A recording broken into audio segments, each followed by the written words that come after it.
Science of Magic with Gwilda Wiyaka is largely an opinion talk show. All opinions, comments, or statements of fact expressed by Gwilda Wiyaka's guests are strictly their own and are not to be construed as those of the Science of Magic or endorsed in any manner by Gwilda Wiyaka, Relmar McConnell Media Company, its affiliated networks, stations, or employees.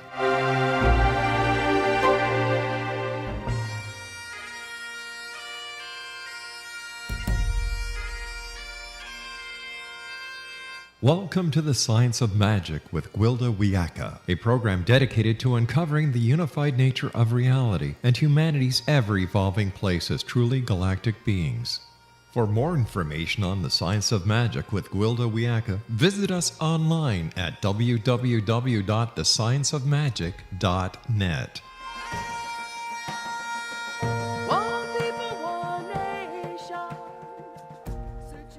Welcome to the Science of Magic, a place where science and magic come together to transform fact into evolving truth.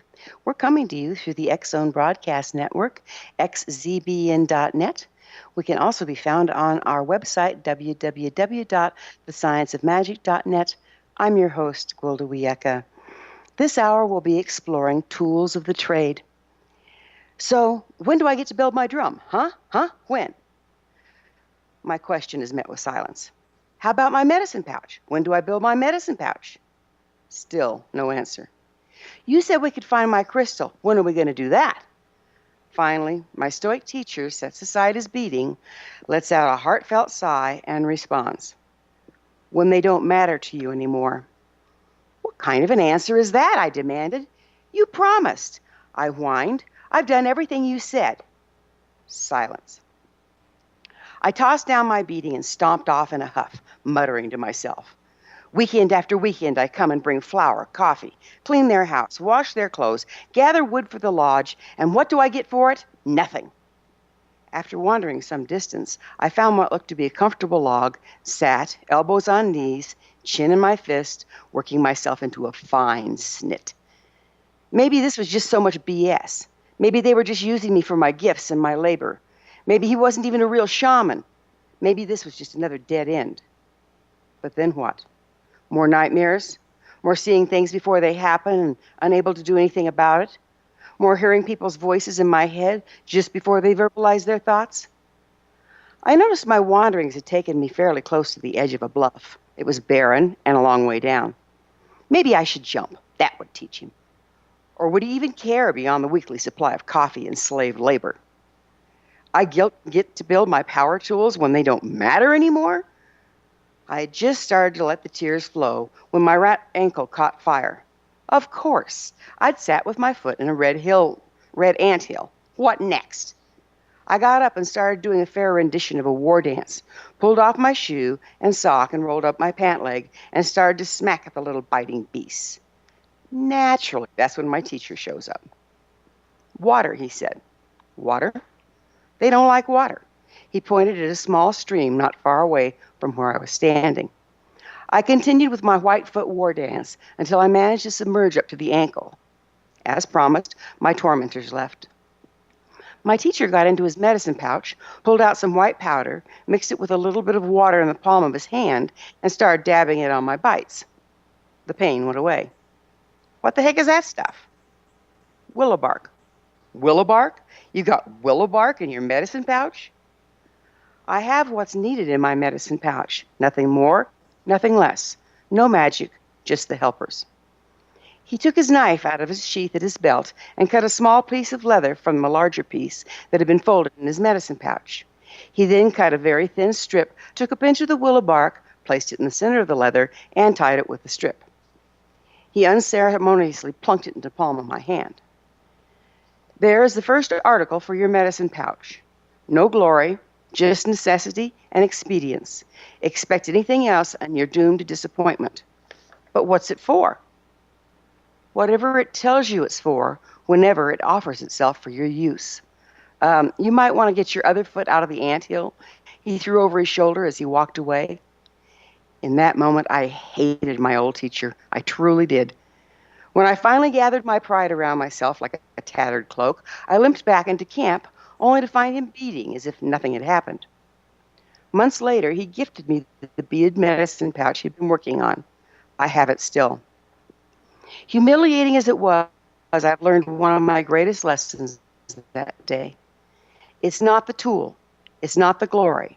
It's not the ceremony or the esoteric. It's the expedience of what's at hand, wisdom to recognize it, and the humbleness of gratitude that makes the magic. We get so caught up in our things, our rituals, appearances, and titles that we lose ourselves therein and become charlatans before ever tasting the magic. Things are just things. Tools are just tools. And the moment we let them become more than that, we have lost ourselves to the delusions of grandeur. Live a good life in a simple way, and you live a life of true magic. I'm not invalidating the fact that there are many fine tools to help us along our path. The key is in maintaining perspective. We'll be back on the flip side of this break. I'll introduce my guest for this hour. You're listening to The Science of Magic. This and other innovative episodes can always be found on our website, www.thescienceofmagic.net. Searching for the light. One people, one.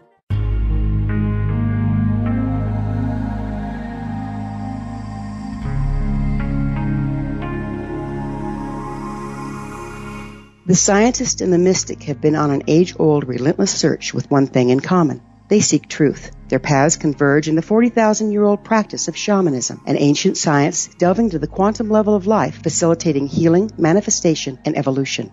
I'm Gwilda Wiyaka, the founder and director of Path Home Shamanic Arts School, a unique Colorado State-certified occupational school training shamanic practitioners and teachers. We also provide classes for empowering personal lives through shamanism. Our certification classes are in week-long segments enabling international participation, and online classes and long-distance shamanic healing sessions are available. Come discover the science of magic in the limitless world of shamanism. www.findyourpathhome.com.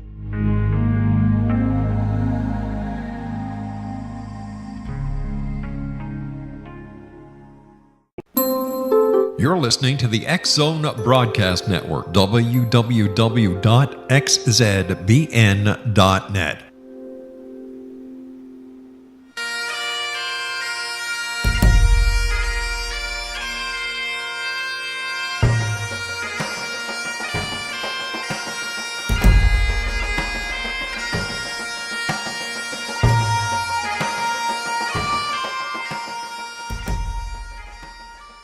Welcome back. This is The Science of Magic, dedicated to unification and evolution of consciousness. I'm your host, Gwilda Wiyaka. My guest this hour is a maker of some of those aforementioned fine tools. Margaret LEMBO is the author of numerous works, including The Essential Guide to Aromatherapy and Vibrational Healing. She's the creator of aroma energetic sprays and a spiritual entrepreneur, practitioner, and aromatherapist. Her website is www.margaretandlembo.com. Hello, Margaret, and thank you so much for The Science of Magic. Well, hi, Gwilda. Thank you for having me. This is great to get to talk with you today. Yes. Hey, you have quite a smorgasbord here to offer. I could only mention a few on the air. My goodness, you do a lot of stuff. Our time together should prove quite interesting as we attempt to weave together these seemingly divergent practices that you work with. What exactly is aromatherapy? Seemingly divergent. Would you mind telling our listeners what exactly aromatherapy is? Aromatherapy is the use of essential oils, and in my case, I look at it from all perspectives, from the physical, physical healing, physical alignment, but also for mental, emotional, and spiritual balance, and being able to have a happy and healthy life on all levels. That then begs the question, what are essential oils? So essential oils are extracts.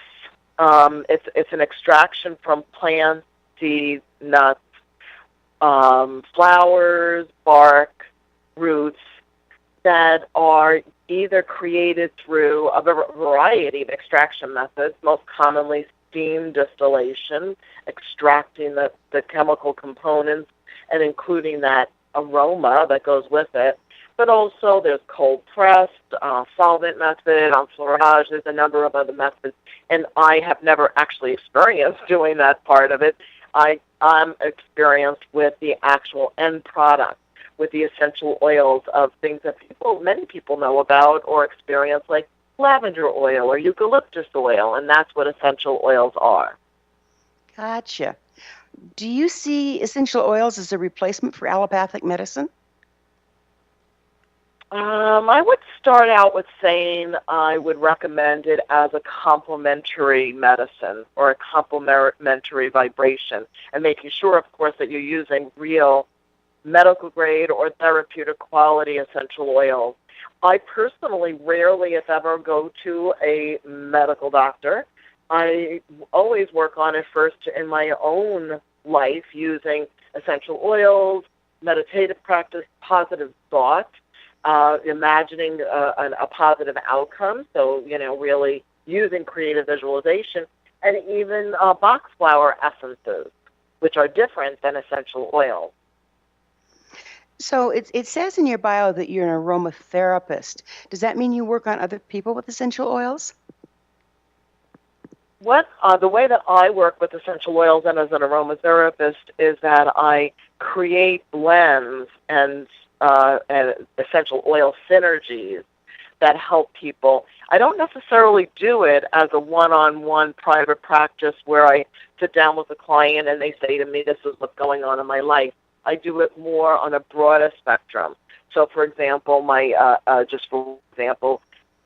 Euphoria blend, I created for myself initially, and now it helps many because it's a blend that helps people with anxiety, PMS, menopause, anger, high blood pressure, things of that nature through the inhalation method or even application.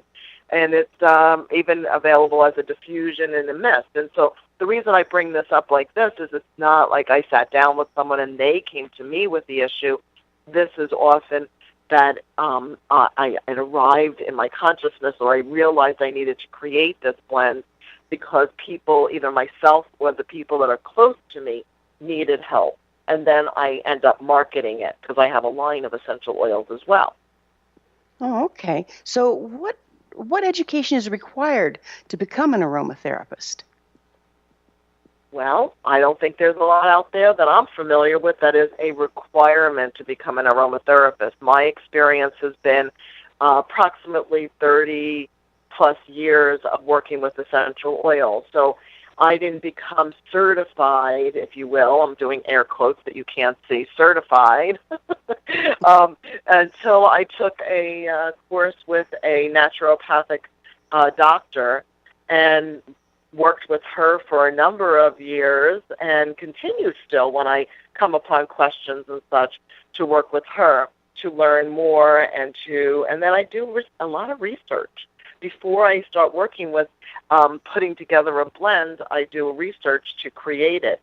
A lot of my creations and my connection with essential oils are divinely inspired, where I hear the recipe in my consciousness, and then I do research as to what the various benefits will be.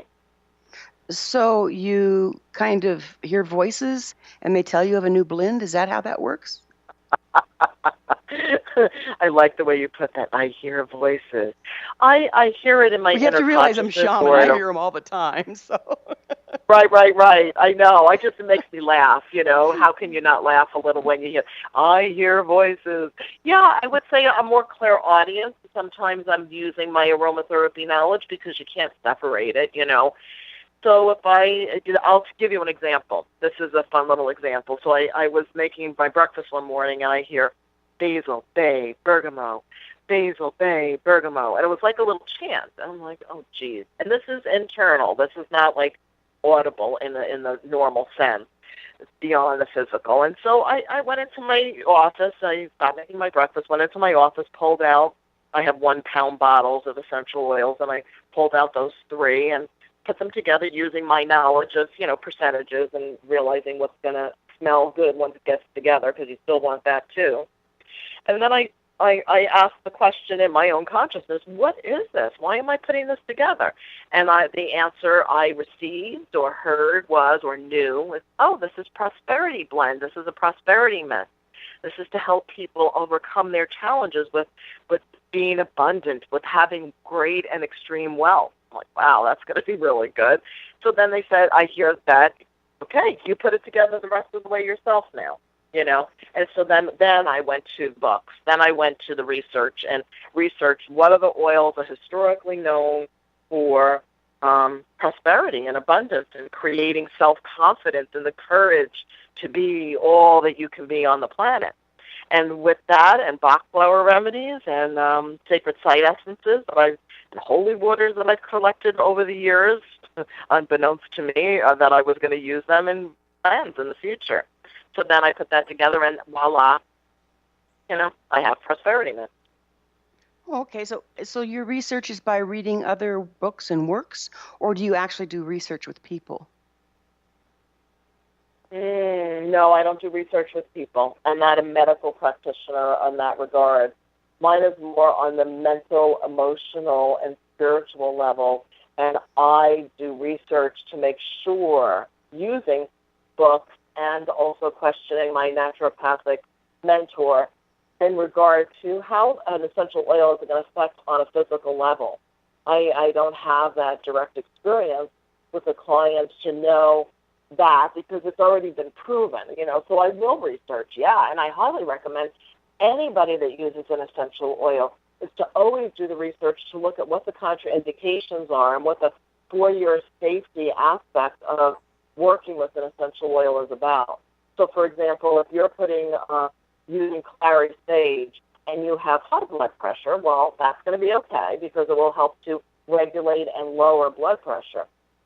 I've experienced that from helping other people in that regard, but I haven't personally because I don't have high blood pressure. I do notice, though, how it calms me significantly. Now, if a person has low blood pressure, which I have had direct experience with when I was working with an accountant friend of mine, and he was very agitated, and I had given him some clary sage, and before I knew how important it was to do my research and look it up, the medical. If you're a medical doctor, I would hope they're still looking it up. They don't have their medical books memorized. I don't know if they do or not. Anyway, I looked it up and found out, ooh, geez, this is, do you by any chance have low blood pressure? And he's like, yes, because he had passed out. And not with me, but as he used it over time, he felt funny, and it affected him negatively. So that was one circumstance, and then that really taught me, don't ever make a recommendation unless you've done some research first, Margaret Ann. Yeah, I hear you there. So have these oils been researched by someone scientifically? You say you don't necessarily do it, but have there been case studies? How do we know they work? Many, many, many. I don't. How do we know they work? Through many people have done a lot of research. I would refer people to.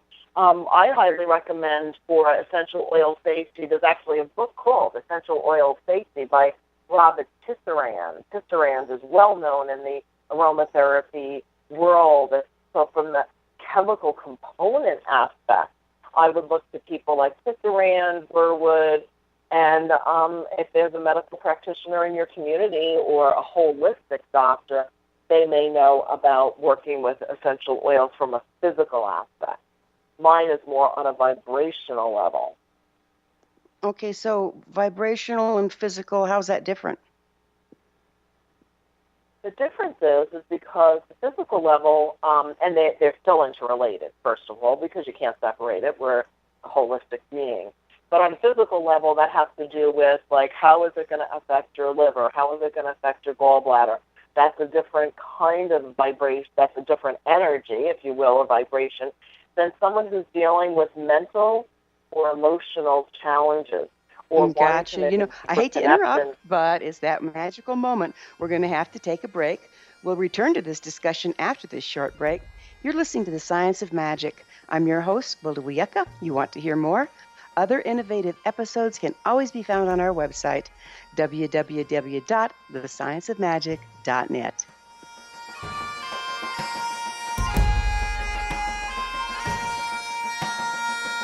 Won't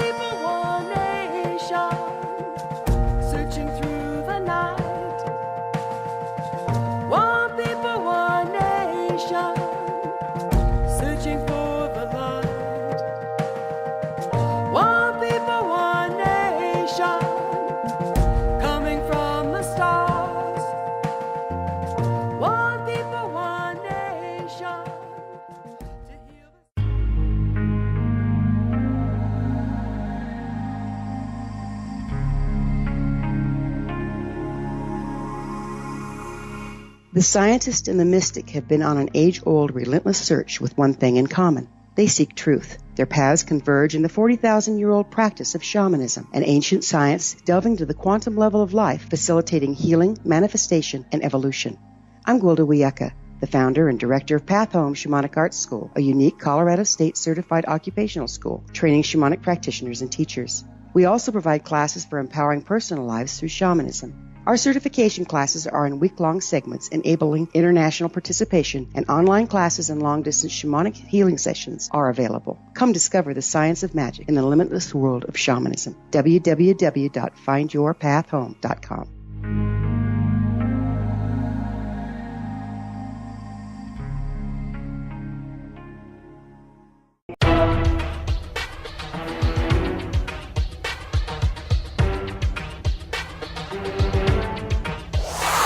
You're listening to the X Zone Broadcast Network, www.xzbn.net.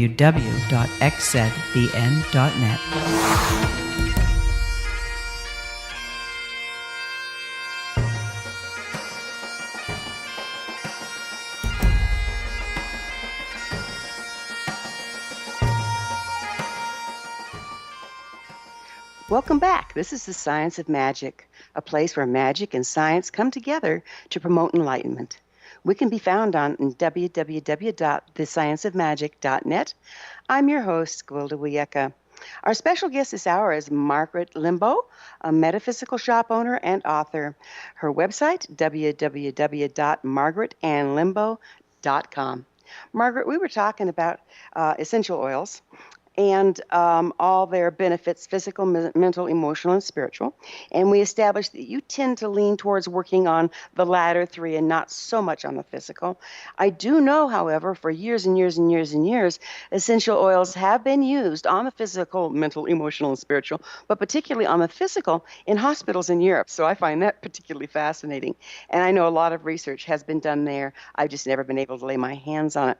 So how can our listeners find somebody they can trust for advice, a well-educated aromatherapist if they want to use essential oils for healing? I would probably refer them to a website or an association that has a website. NAHA, the National Association of Holistic Aromatherapists. That's where I would probably refer them to. I don't know how else to send somebody in that direction, to be honest with you. So it's just kind of a hit and miss kind of thing right now. On their own. Yeah. Well, there's a lot of people practicing with essential oils on their own, and what I was, that's what I have observed, and that's another reason what made me want to write the book, because it's not. I did the research regarding the physical level because that's not something that I'm not a medical doctor. I never claimed to be that, but I wanted to help people understand the vibrational level of these practices so that when they're using it, they're matching the vibration with positive thought forms, because my main come-from place has more to do with the power of our intention, the power of our thoughts, and how we create our reality with what we think. And if an essential oil is going to help us remember our magnificence, or remember or know that we have the power to heal ourselves through imaging and being mindful, that's how I like to approach. In fact, all of my books are not so divergent, but actually very much congruent with each other, because they help a person maintain focus on what they do want versus what they don't want, or what appears to be real in this moment, but that they can shift their reality. So that's from my come-from place in this regard. I find that really interesting. You know, there's another little known fact about essential oils, and that is they're one of the few ways that you can cross the blood-brain barrier. And that's why smells or essences will oftentimes trigger ancient memories that we haven't thought of for years and years and years and years.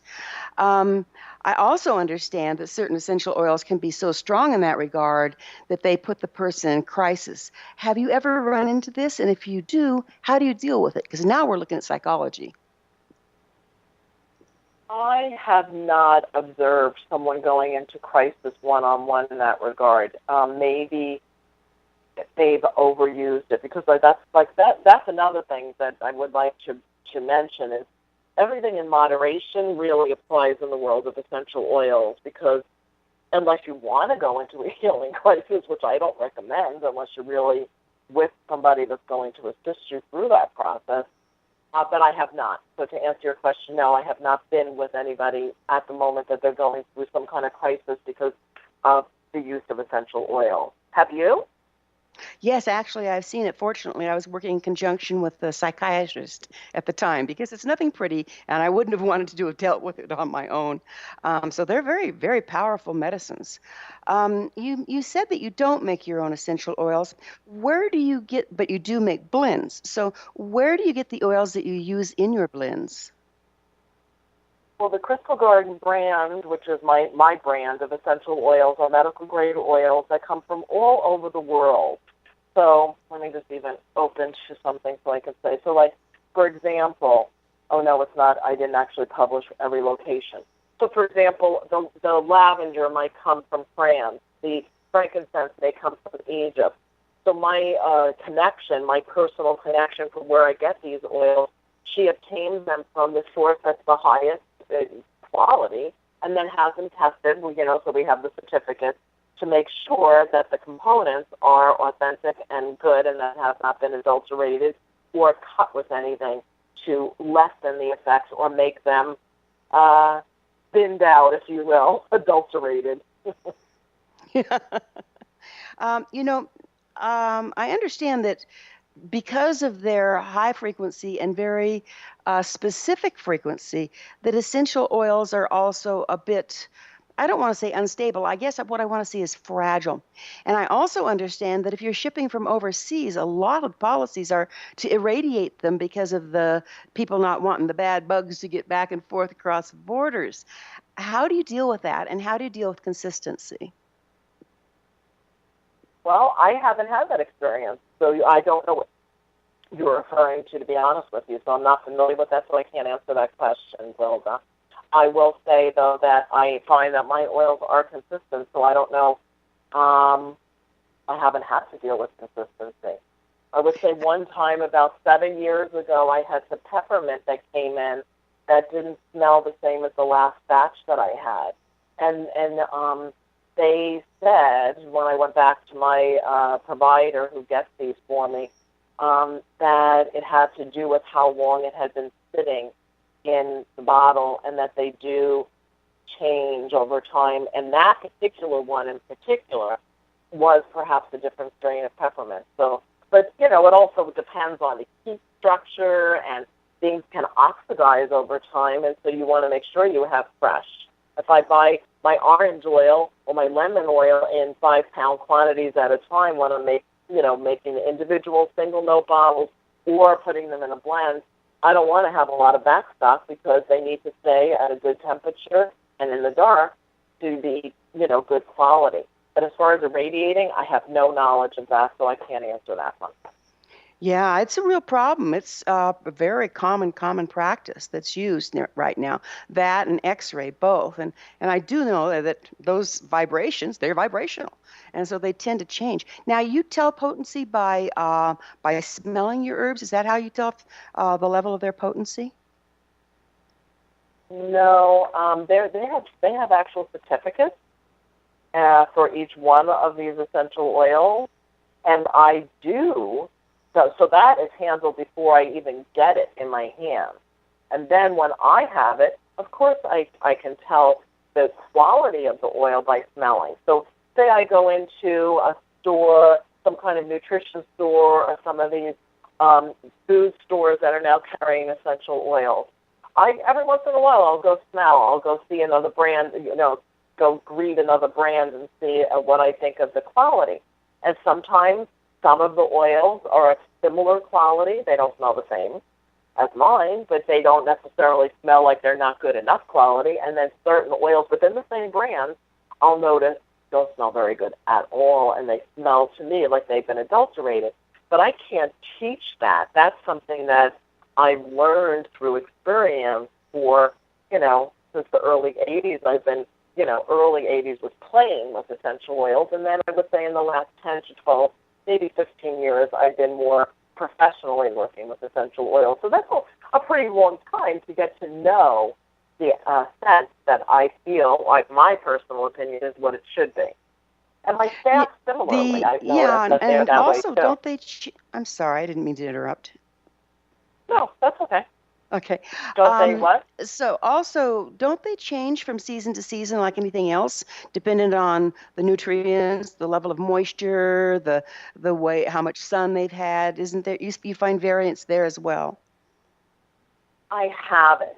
But what I have found is that sometimes I can't get oils anymore or for a period of time because of war, politics, drought, too much water, things of that nature. And then over time, there have been some oils that have become cost prohibitive that I don't even use them in my blends or sell them as individual notes because of that experience. Gotcha. Because, And it's time for another example, break like already. We'll be back All on the right. flip side of this short break. You're listening to The Science of Magic. Our theme song, One People, One Nation, is from the Winds of Time album by my musical group Starfire and can be found on iTunes.com, cdbaby.com, amazon.com, and my website, gwildawiyaka.com.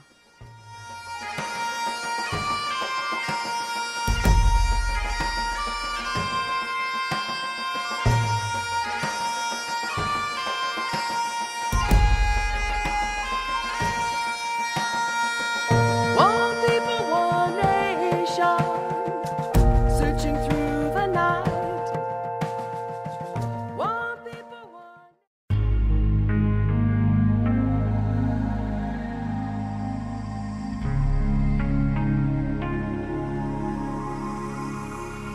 The scientist and the mystic have been on an age-old, relentless search with one thing in common. They seek truth. Their paths converge in the 40,000-year-old practice of shamanism, an ancient science delving to the quantum level of life, facilitating healing, manifestation, and evolution.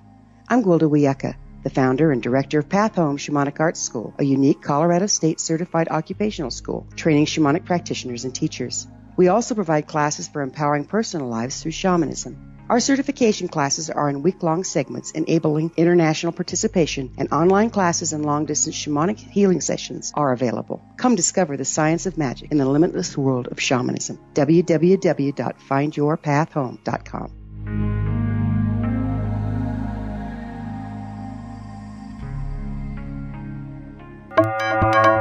You're listening to the X Zone Broadcast Network, www.xzbn.net.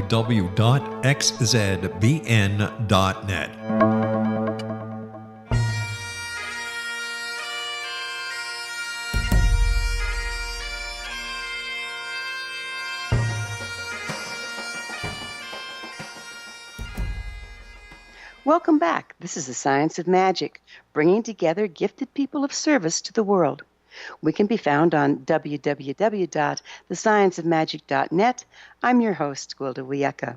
Our special guest this hour is Margaret LEMBO, a metaphysical shop owner and author. www.margaretannlembo.com. Margaret, we were having fun talking about essential oils, but I understand that you also work with gemstone essences. Would you mind telling me a little bit about that? Sure, yes. My original and primary love in all my other books and decks are very much focused on gemstones and working with the power of positive thought and matching vibrations using the gemstone.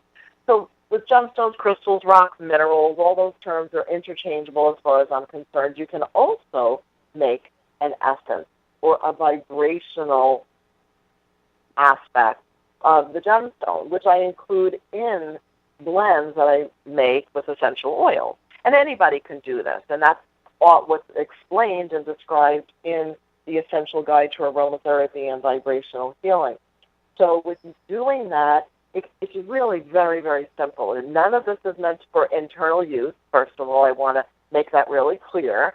And basically take rocks, gemstones that you know are good for one thing or another. So let's say we're doing something for love and kindness and thoughtfulness and compassion. You might turn to gemstones like that are pink and green because that's based on the heart center. And you can read a lot about the chakras in my first book, Chakra Awakening. This is all about focusing on love. So we have rose quartz, pink calcite, maybe some green aventurine, maybe some jade, and emerald. You can combine all that in water. I usually put in a little bit of grain alcohol to stabilize it, and I let it sit for about 48 hours, and then I use some of that water, just like you would use, let's say, what do I want to say, homeopathic remedy, just a little bit of that water that's where those gemstones were soaking in, and adding it to an essential oil blend. And with Do you? that in I'm sorry. Do there, you let them sit in the sunshine when they're soaking? no, not necessarily. I just have them in a clear jar with what their intention is on the jar. So I'm also using a little bit of the research and scientific knowledge that was brought forth by Masaru Emoto as well, of the reason why I have those gemstones together in that particular jar. And I let it sit for about 48 hours, although really they're sitting for a very, very long time ultimately, because I only use a very small amount at a time. So some of my gemstone essences in their jars have been sitting in that water for probably, some of them over years. Yeah, Mr. Emoto did some beautiful, beautiful work. I was unaware that he also added gemstones. I know he worked with the language in water and freezing. It was he didn't pretty use them. amazing. No, Yeah. he did So, not do use you do gemstones. He didn't, but just to gemstone layouts on clarify, a person's Gwilda, body? I do, but I just want to rectify and clarify. Masaru Emoto did not use gemstones in the water. I was referring to the wording that I put on the label on the bottle. And Oh, regarding okay. the balancing, yeah, just so you know, I don't want to misrepresent Masaru Emoto's work. Okay, yeah, because I'd never heard him doing gemstones. I thought, boy, was he ever No, brilliant. I know he was before his time, but no. really. He was brilliant. You are correct. So yes, as far as using gemstones on or around the body from everyday use, I like to keep it as real as possible. And so people can use gemstones with intention in their jewelry, by putting rocks in their pockets or having it around them on their desk. And then also the laying on of stones if you're doing a more serious or more profound one-on-one private session, that can be incorporated, and it's called chakra balancing crystal alignment. Okay. And is this pretty standard as to which ones you use for which chakras? Or do you do counterbalancing because the chakra's gone one direction or the other and use a particular gemstone that may or may not match that chakra, but brings back a counterbalance? Exactly. Very, very true. You know your stuff, Gwilda. Yeah. As an example, if somebody's very angry and when working with their lower chakras, the red, the orange, the yellow vibrations, we're not going to necessarily add more red or orange energy. Maybe we'll keep the yellow there, but we're going to add instead blues and greens to calm that vibration. So if we have instead of a ruby and carnelian, maybe we're going to use some chrysocolla and lapis lazuli, and that will help to rebalance and realign. Very good point. Thanks for saying that. Mm-hmm. So what education is required to become a gemstone therapist? I don't know. Is there such a thing? That's something that's called a gemstone therapist? I didn't know that. I'm not familiar with that, but so I don't know how to answer that question. I always tell my practitioners that come to train with me that nobody can certify them to be a chakra or a crystal healer. That really is between you and the higher powers and your connection with God, Goddess, Creator, and how long you feel like you really are authentically connecting with a client and a person. I personally train with medicine people, but they didn't talk about crystals. So I incorporate all different kinds of trainings that I've gotten over my years.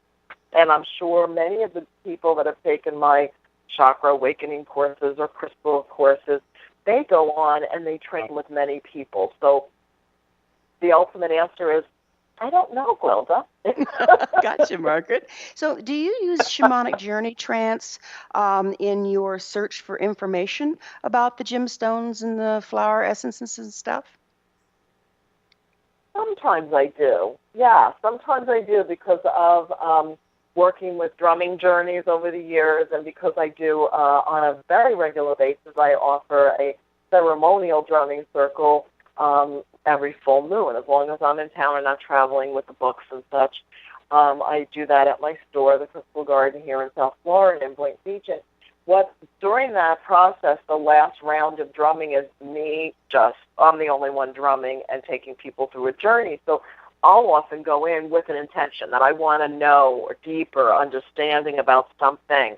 And sometimes it is in regard to a flower or an essence or a gemstone, and sometimes not. Sometimes it has to do with a life experience or having a better understanding of a relationship, which I'm sure you're very familiar with. Got it. So, what's the difference between essential oils, gemstone essences, and flower essences? Okay, so essential oils are extracted and from the actual plant, flower, bark, nut, seed, whatever it is that we're extracting from. So lavender comes from the leaves and the flowers, whereas an essence is the vibration, and you can read or learn about Bach flower remedies not only in my book but many others. And flower essences are like as if you looked at a plant and it had a dewdrop on it. That dewdrop holds the vibrational essence of that plant, and that is taken internally, the vibration of using Bach flower remedy. And I prefer Bach flowers, but there's many flower essence companies out there. And then the gemstone essence is the difference with that is that it's just the gemstone sitting in water, picking up that vibration, just like a person makes holy water. It's creating that vibration, intending that vibration for use in a Oh, spray. Margaret, That's I am why so I do sorry that. how time flies when we're having fun. We're going to Yeah. have to continue this discussion. Maybe we'll have you on again at some point. But now it's time for us to say goodbye. This has been The Science of Magic. Remember, you can always listen to this and other thought-provoking episodes on our website, www.thescienceofmagic.net. Until next time, dear ones, may you be blessed with knowledge, comforted with love, and supported by your medicine helpers. Searching through